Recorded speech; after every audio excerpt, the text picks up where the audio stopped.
Hello, good morning guys. So, for this tutorial, try natin isolve yung problem na ito. So, tinatanong dito is the height of the table. How tall is the table?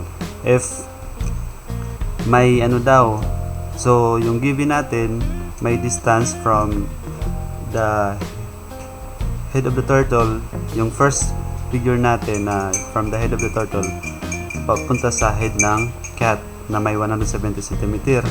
Well, the second figure is 130 cm. So, nag-vice versa lang yung position or nagpalit yung position ng cat tapos turtle. So, ngayon, kailangan natin i-let natin yung every height ng turtle, ng table tapos ng cat. So, let's draw muna yung unang figure. So, ito yung table natin. Sabihin ko na lang, ito si cat na lang. Ito. Tapos, yung sa baba, ito si turtle. So, mayroong height siya na 170 cm. Yung tinatanong rito, ito yung height ng table. Let's say X. Tapos, ito, para sa turtle, sabihin natin T na lang. Okay. Ito naman, para sa cat, sabihin natin C. Capital C. Okay. Then, draw natin yung second figure natin. Table.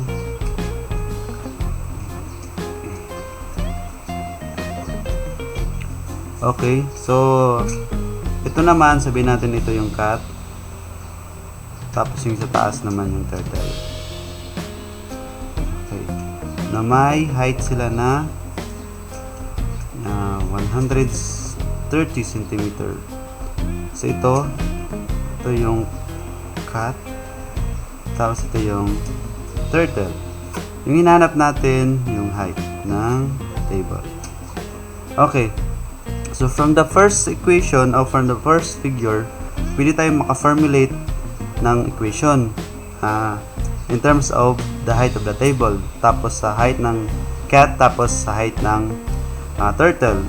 So kapag hanapin natin yung height ng table, which is x, equal siya kapag i-plus natin yung height ng turtle plus 170 cm, tapos ima-minus natin yung height ng cat minus c. So yun ang value ng x sa first figure natin.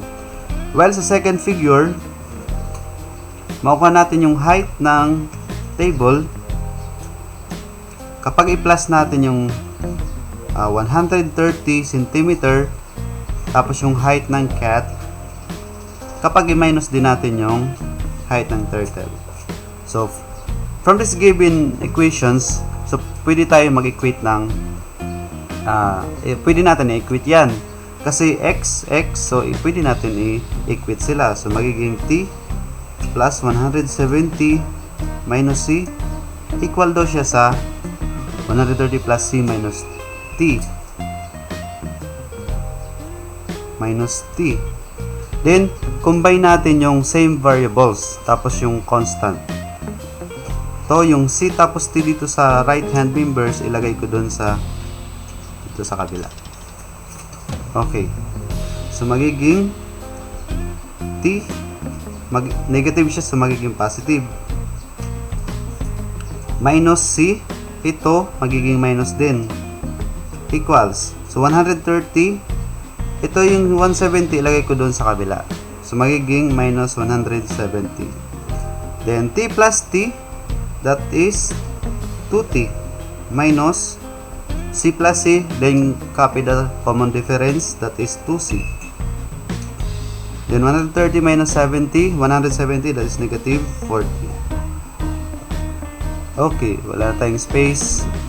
Sa gilid na lang. Okay, dito. So ito, pwede ko i-factor out sa left hand member na yung 2, which is magiging 2 times the quantity 2 minus c is equals to negative 40. Then, i-divide ko ito sa right hand members. So, magiging t minus c is equals to negative 40 over 2. So, t minus c is equals to negative 20. So, may equation na, may value na tayo sa t minus c. So, for this equation, pwede natin i-substitute si t minus c. Okay, so pwede tayo magbura. Pwede tayo, ito, burahin ko na lang dito, yung side na to.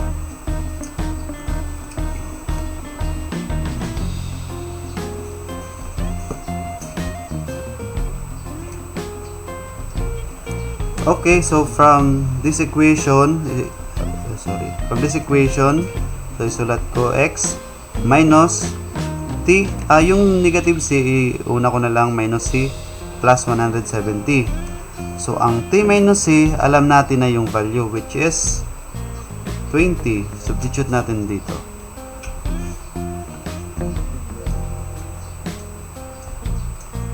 So, that is x equals to negative 20 plus 170.